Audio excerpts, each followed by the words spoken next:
Welcome to Three Count Commentaries. Today we're going to be discussing the documentary You Cannot Kill David Arquette. And one of my favorite kinds of stories in all of mythology is the redemption story. It's a story about, you usually have a guy who did something in the past that is horrible or terrible or makes people view him a certain way. And then he goes on this journey to, not to pave over what happened to him before, but to show that he truly is sorry and he truly is understanding that what he did in the past was wrong and now he's looking to make it right. Those kinds of stories usually are very touching, and it shows growth in the person. It shows forgiveness from the people who have been offended and have been upset. So it allows everybody around them to grow and to be more than what they were at the end than they were at the beginning. So that's what this is. We see this in the setup of the David Arquette story. We see that this is a redemption story.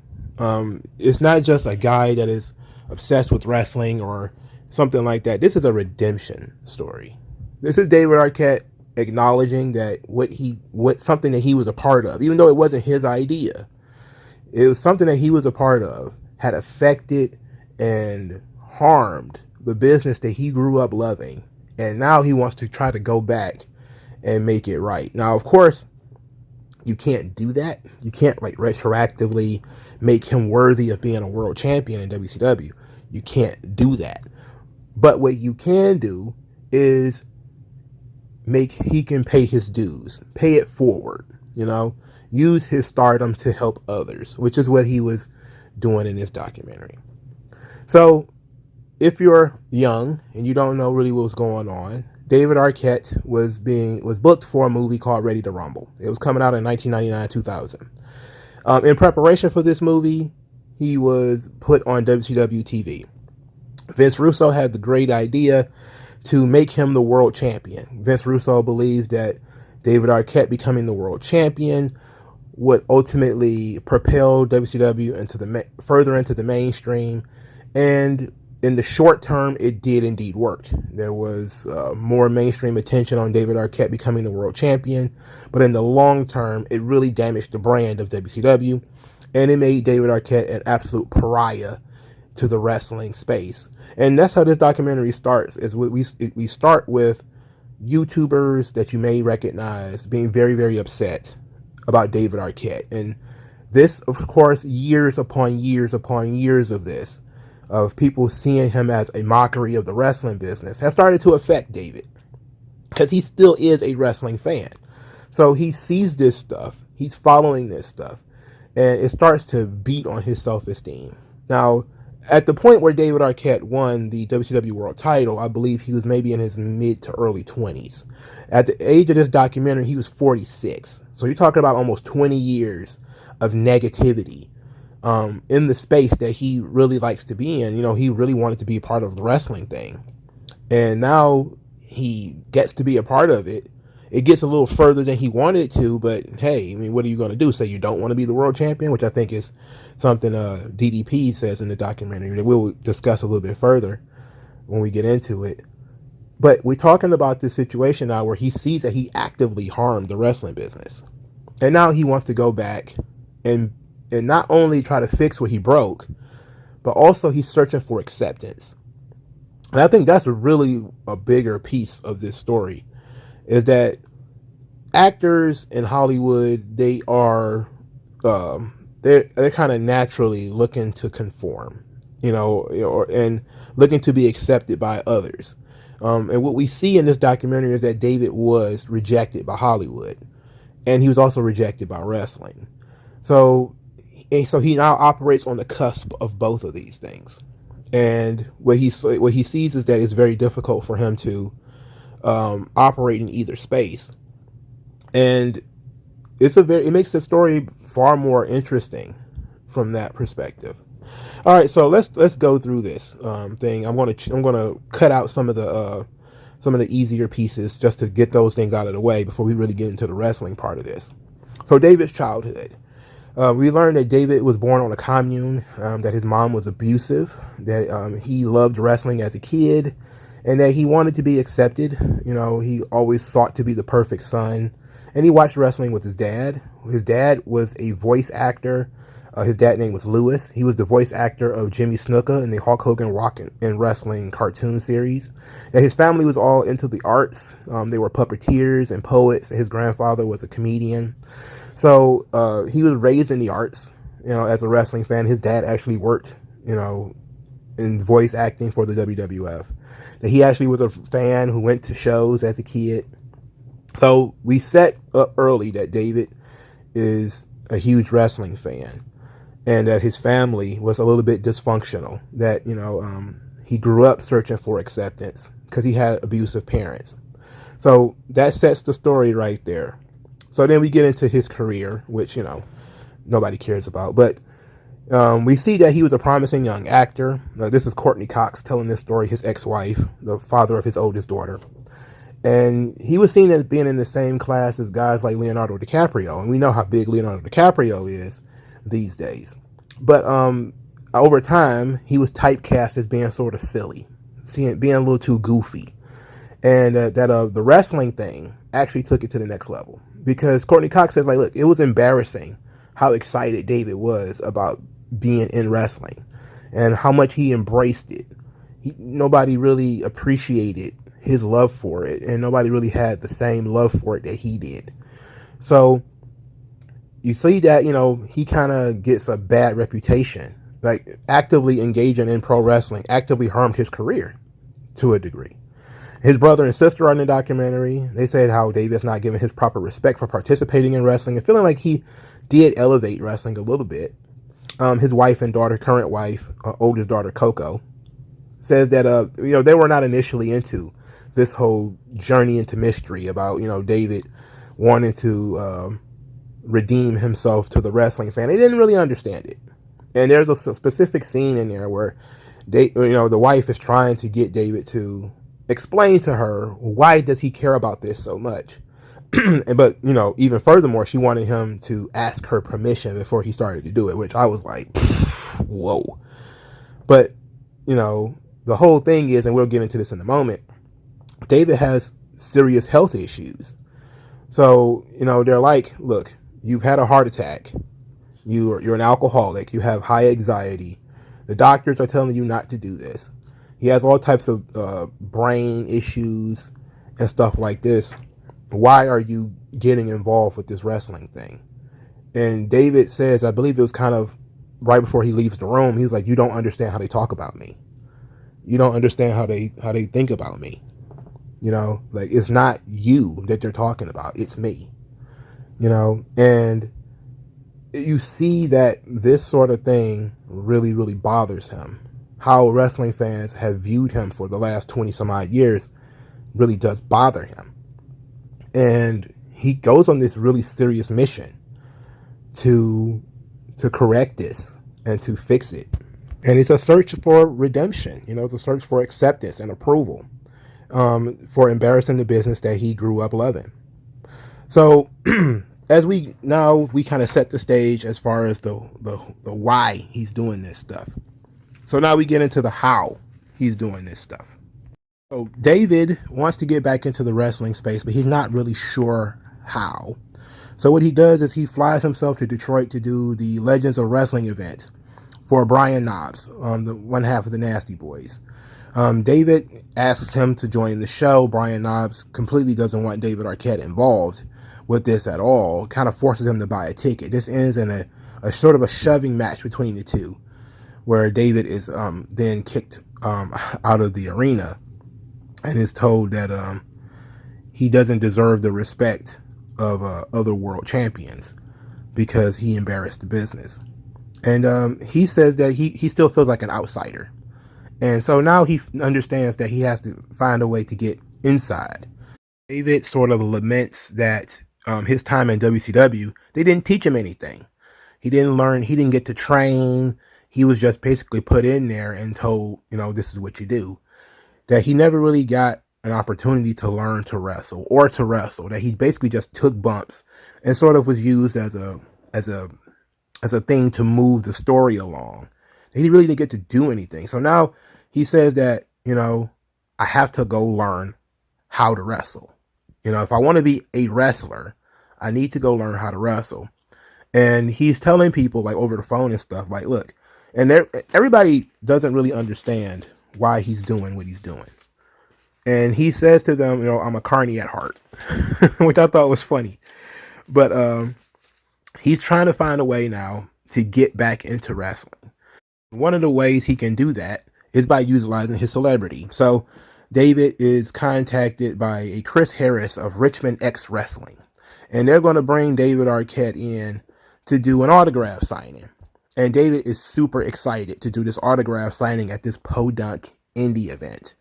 He goes into his garage and he's looking for old costumes and things like this. He ends up finding a robe. And he ends up creating this sort of gimmick for himself in this, and because he's so excited, he comes up with the Magic Man. It includes him throwing streamers and doing magic tricks and stuff like this. And this is kind of what he thinks wrestling is. So he ultimately goes to a photographer, takes some pictures that he's going to sell at the autograph table, and then he goes to the event. He goes to this event, and it is an absolute bomb. Nobody wants an autograph from him. And the documentarians, they go and talk to the fans, and the fans are saying the same thing they have been saying throughout this documentary. David Arquette embarrassed the wrestling business. They don't really know him for anything else. It's like, who the hell watches David Arquette movies? He's known as the guy who destroyed wrestling. They don't want his autograph. They don't like him. And this is, again, discouraging, And and David says to himself, like, I don't want to be a joke. This is a joke. I showed up to this autograph signing and nobody wanted my autograph. Nobody wanted my pictures. Nobody really even acknowledged me. So, this is not what I want. So now he realizes he has to start from the very bottom. He can't use his celebrity to get back into the wrestling space. He has to do something else. So David voluntarily goes to a backyard wrestling show, and it is the rattiest, most garbage wrestling show possible. It includes a homemade ring and cameras in the trees. It's that bad. It's awful. The people are, out of shape. Most of them have absolutely no chance. It's just completely backyardigan stuff. And David found these people and volunteered to wrestle with them. It's a completely backyard wrestling thing. And these guys are like, look, we're not really all that professional. We're just here to have fun. And it came across as David Arquette wrestling with the Jackass guys. Like if it was like an episode of a stunt show. And so this gives David an opportunity to do his Magic Man gimmick.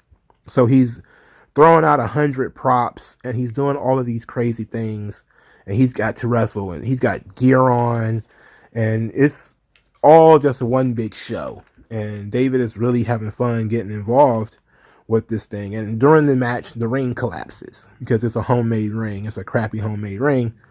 And he helps the kids put it back together. And he's wrestling some guy named Corey Jacob, who ends up breaking a fluorescent light tube over his back and slamming him on thumbtacks. And so, after this whole thing is over, and the documentarians stick around to talk to the kids as David is leaving, and he's sweeping thumbtacks out of his back in the bathroom. The kids say, "Look, I feel like we've given him a genuine wrestling experience. He came and worked for a shitty promoter who gassed his head up, made him think this was a bigger deal than it really was, and in the end, we didn't pay him. So, welcome to the wrestling business." I thought that was actually a nice little touch. And I call them kids, but I don't think they were kids. They look like they might have been in their early to mid 20s. But they were not a serious wrestling troupe at all. They were basically just guys in their backyard that David Arquette happened to find and showed up. And it was weird. There was no crowd or anything. It was just them having fun doing the wrestling thing. And it went to the point of thumbtacks and fluorescent light tubes. So it went pretty far for a show that was, quote unquote, just going to be about having fun.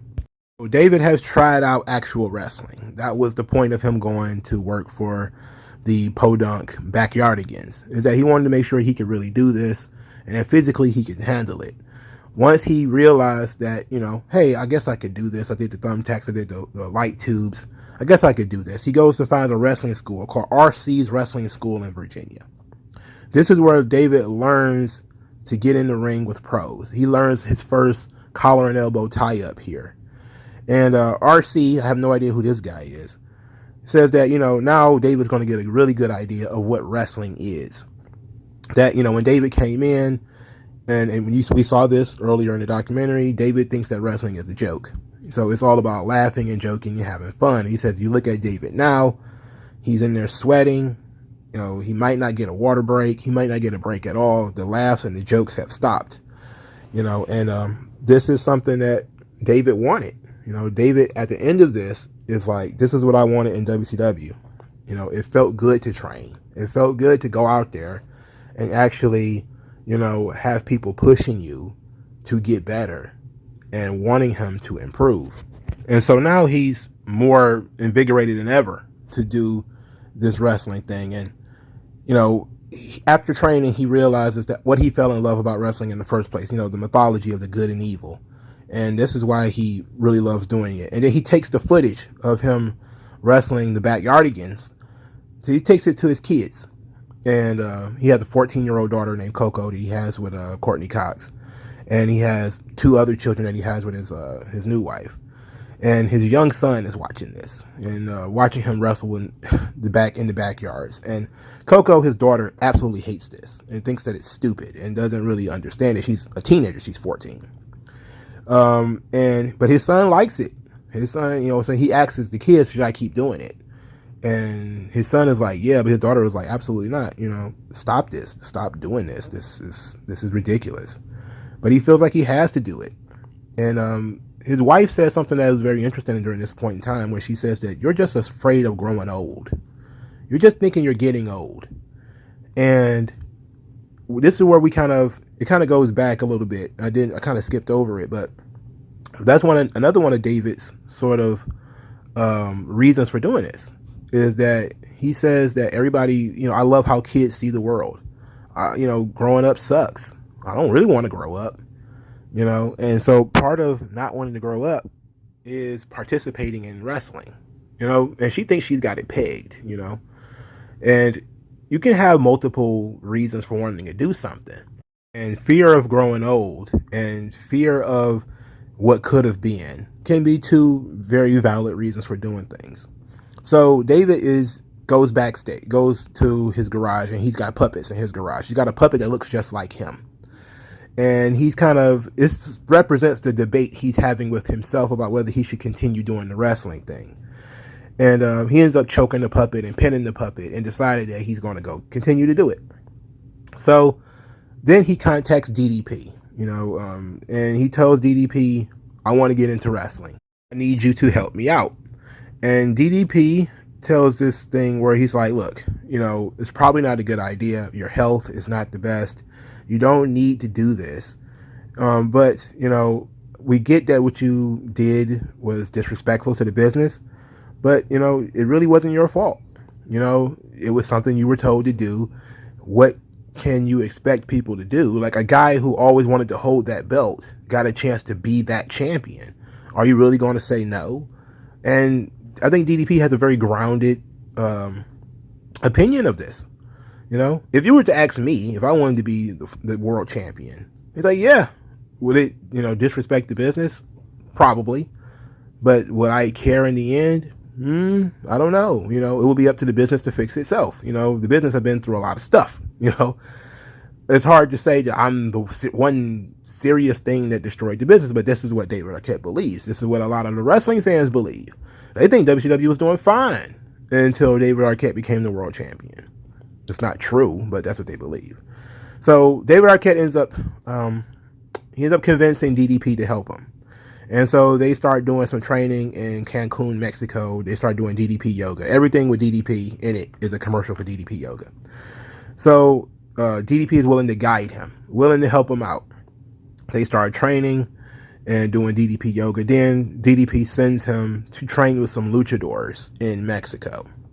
This is a very interesting piece right here because David is botching how to do Hurricane Ranas. At this point, he had never really learned how to do anything too complex when it comes to wrestling. And we see him trying and failing. He has got this mental block about doing this Hurricane Rana. And they're showing him how to do it, and they're telling him what to do, and he just can't get it done. And there's a specific scene in there where I think it's Mr. Maldito, and he says, look, if he can't do a simple Hurricane Rana, we're going to have to get him out of here.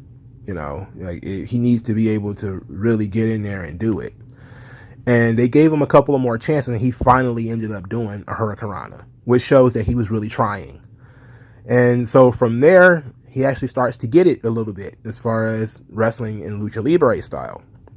And this is, of course, a revelation that, this guy who didn't know what he was doing before is now becoming a little bit more of a luchador. And then my favorite part of the documentary happens. They start doing street wrestling. And this is fun. It looks fun, just like street musicians. You just a guy sitting on the side of the road playing the bongos or something like that, and you throw money at him. These guys did that with wrestling. They stopped in the middle of a street with no ring, and they just started doing wrestling moves. Doing wrist locks, they're doing Hurricane Ranas. Of course, they're not doing anything too heavy to fall on the concrete, but they're doing a lot of counters and roll-ups and stuff like that to really just show off their acrobatics and their gymnastics skills. And David is on the sideline watching these guys do this stuff at first. And there's plenty of dodging and, acrobatics, but there's no bumps. And then David is put out there to do it. And they do a ladder spot with him where, he ducks and he climbs a ladder and he jumps off of it and they catch him. And the crowd are like blowing their horns as a sign of, acceptance, sort of like clapping, applause.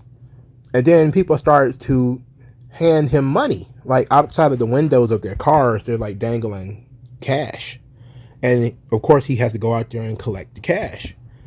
And because in Mexico, when you do things that, in wrestling, they throw money in the ring and stuff like that.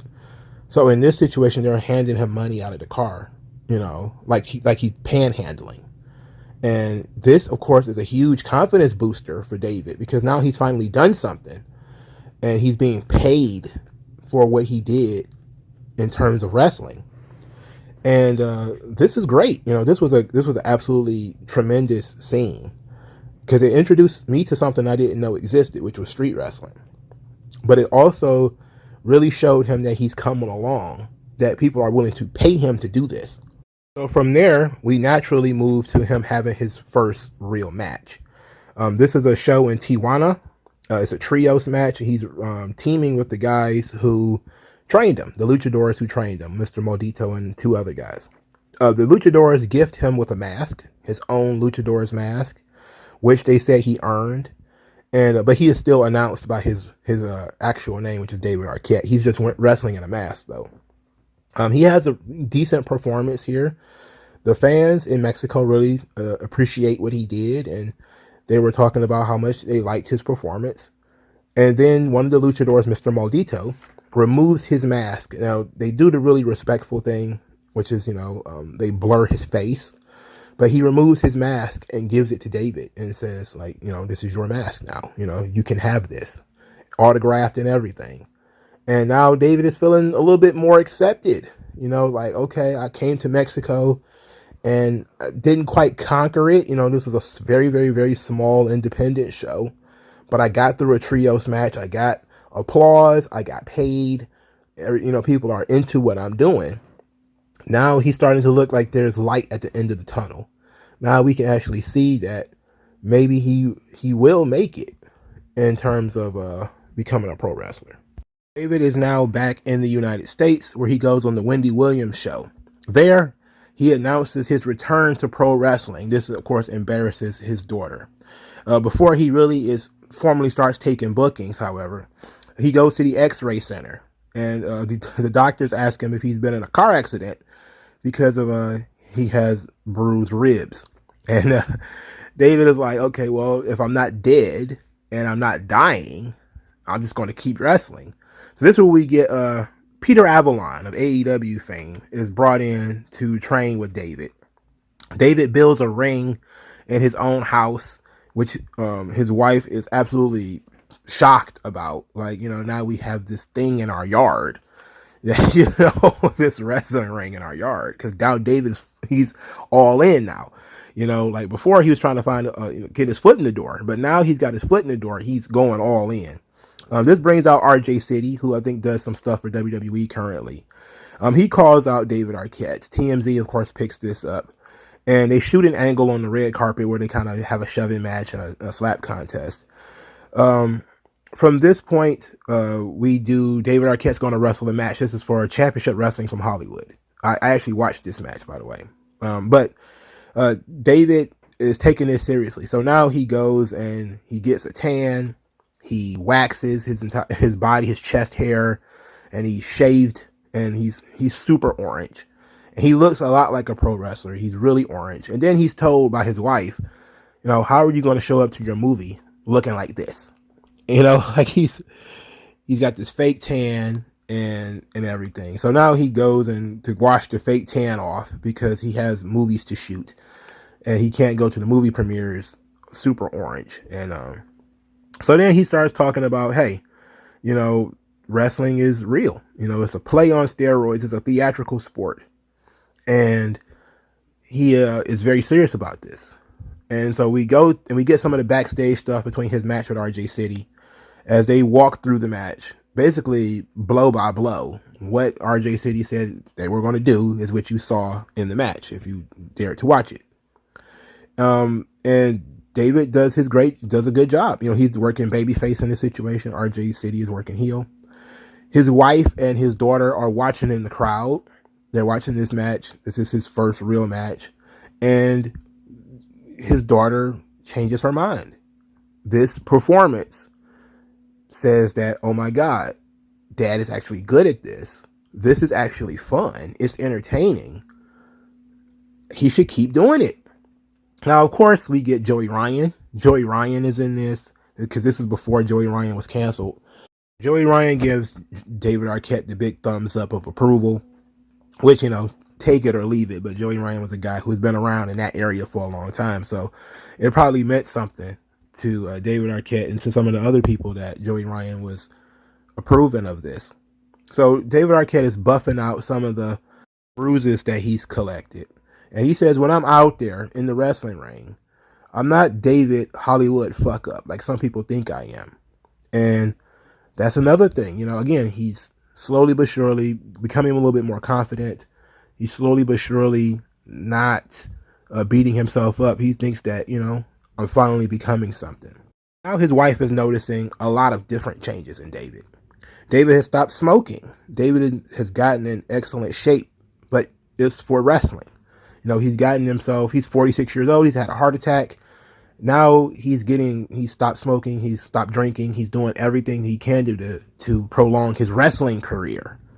And his wife is like, he looks awesome, and she didn't expect that this desire to become a wrestler would actually force him to change how he looks physically and how his approach to life is changing. And the business is now opening up to him. There are now more people interested in booking and bringing in David Arquette. And, this is an interesting thing. So he ends up going from being RJ City's opponent to the two of them going on a being tag team partners. And they kind of do a montage of David Arquette working the independents. Him and RJ City as tag team partners, them as opponents, and him hanging out with guys like Jerry Lawler and Billy Corgan. And he's just basically making the rounds, paying his dues, as he finally is starting to get accepted by the wrestling space. And then we finally go to Nick Gage, Los Angeles GCW. The violence, of course, now in these matches, these are not regular wrestling matches anymore. A match with Nick Gage is a death match. So we see that, David is kind of brutalized in this match. Not to rehash it too much because Dark Side of the Ring went through this, but Nick Gage kind of went a little far with David, ended up stabbing David in the neck with a fluorescent light tube, and he was bleeding all over the place. And David leaves the ring. He storms out of the ring after being stabbed. What really set him off was that he was being raked across the forehead with the fluorescent light tube, which he told Nick Gage not to do. Nick Gage did it anyway because he's a bully, and so why wouldn't he? And when David Arquette had to fire it up at him, Nick Gage kind of defensively stabbed him in the neck with a fluorescent light tube. So now he's bleeding and he's holding the wound. And he storms from the ring, and he gets halfway up the ramp before he decides to go back and finish the match. So he goes in the ring, he finishes the match.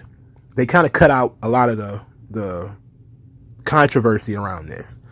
This documentary doesn't focus on the controversy. I added it in for color and contrast, so people will understand that this did not go smoothly. The documentary will have you believe that it kind of went the way David would expect, but it did not. All right. So David drives himself to the hospital while holding the lacerations on his neck. TMZ picks this up. YouTubers are now talking about how nutty this is. Jim Cornette, his voice appears in here. Joe Rogan appears in here. So does Jake Roberts.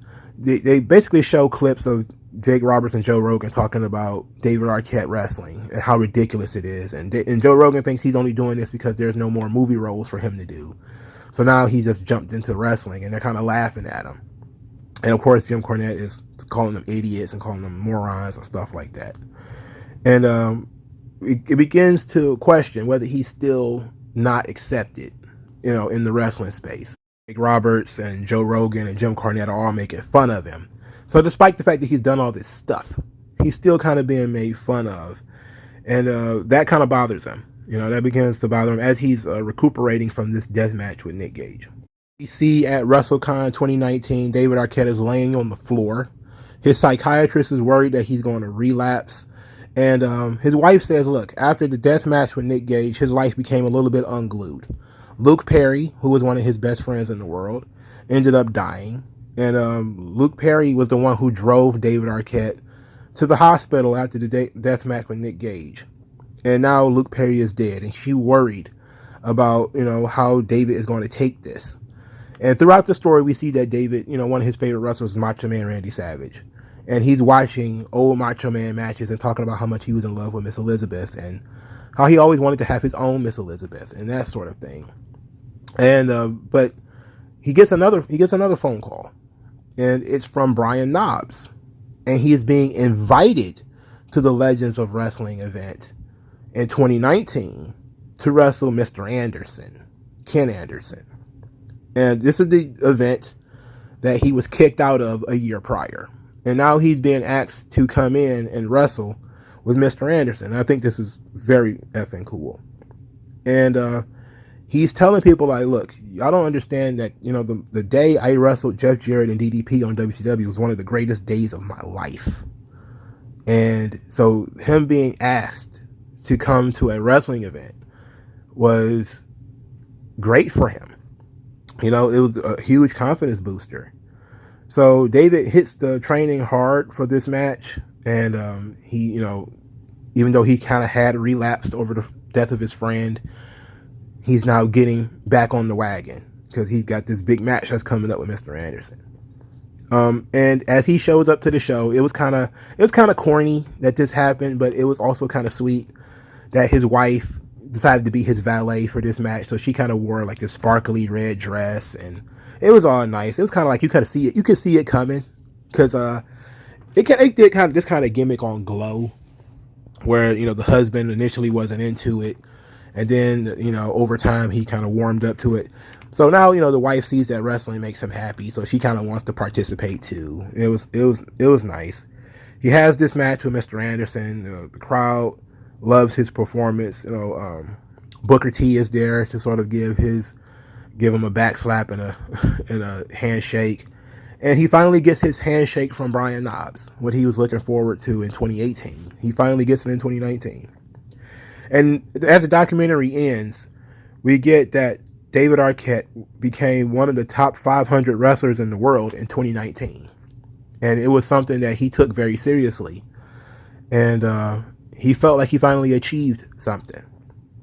So at the end, we meet Jungle Boy Jack Perry, the son of Luke Perry, and the friend of David Arquette. And David Arquette's talking about, how Jungle Boy's going to be this big star and things are going to open up for him one day. And it's very nice, And they talk about how each other or each other's family. And that's sort of how we end, is that, Jungle Boy is going to take the Luke Perry love of wrestling into the future, because David has done all the stuff that David can do. And this was, I think, a great documentary. And I think it works as a wrestling documentary too, because David it was always sort of an enigmatic character to me. I didn't know where he came from. And once his thing with WCW was over, I didn't know where he went. So I was kind of like, okay, well, that happened. I knew he was a stupid actor, but I didn't know that he was, that into wrestling. I didn't know he was so obsessive about it. But I think what we learned here is that everybody has a desire to be accepted, to be loved. Actors even more so. People in Hollywood even more than the average person desires to be liked and desires to be accepted. And this is, part of the work ethic. What pushes people to, actors have to change their bodies all the time. They can't get too attached to a hairstyle or a body type, because somebody might say, hey, we need you to cut all your hair off. We need you to shave your beard. We need you to go out there and get 6-pack abs. We might even need you to gain some weight so that you can be heavyweight for this role. You have to get used to changing and adapting and doing more than the average person is willing to do, in terms of, not just their bodies, but their attitude, their mental states. Some of them even take foreign language classes. Some of them, toy with different accents. They put themselves in the headspace of the people that they're trying to be, because they want to create a realistic experience. And this is what David was doing, because he's an actor. He's trying to create a realistic experience. He wants to be able to say David Arquette is a pro wrestler, or an actor who just happens to be a pro wrestler, or whatever the case may be. But he's also searching for acceptance. And it seems like he got it at the end. And I say, like, that's great. There was a little scene in here that I think kind of encapsulates everything, where there was a super fan. I don't remember what his name was. I didn't write it down. Where he talks about the indie wrestling fans being the hardest of the hardcore wrestling fans. They're the ones you have to win over. I guess they kind of put that in there as sort of a way to say David Arquette is not going to be in WWE, where the bulk of people will see him. He's working the independent circuit, where respect is, the currency of the thing. So, if you gain and earn the respect of the independents and the fans of the independents, then you can be accepted, because these are the people who do the YouTube channels and who have podcasts, and who can now say David Arquette, despite the fact that it wasn't the best idea for him to become world champion in 2000, he did go on a tear between 2017 and 2019 or whatever, of taking wrestling seriously and becoming a serious pro wrestler. And that's what he was looking forward to. Maybe there's always going to be people who don't like him.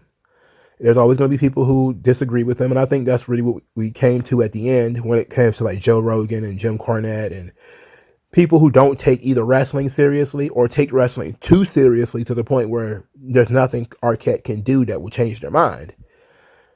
That he's kind of become okay with that. That he's kind of gotten the acceptance from some of his peers in the wrestling space. He's made some friends in wrestling. He's also made some fans. So you win over the majority of the people that you can, and you don't worry about the people that you can't deal with. And if maybe at the end he feels like, yeah, I did redeem myself. Maybe I can't change that I became world champion at an embarrassing time in the business, but I can say that I went back and gave back and paid my dues. Maybe it was afterwards, but I did pay my dues. So I think this was a very good documentary.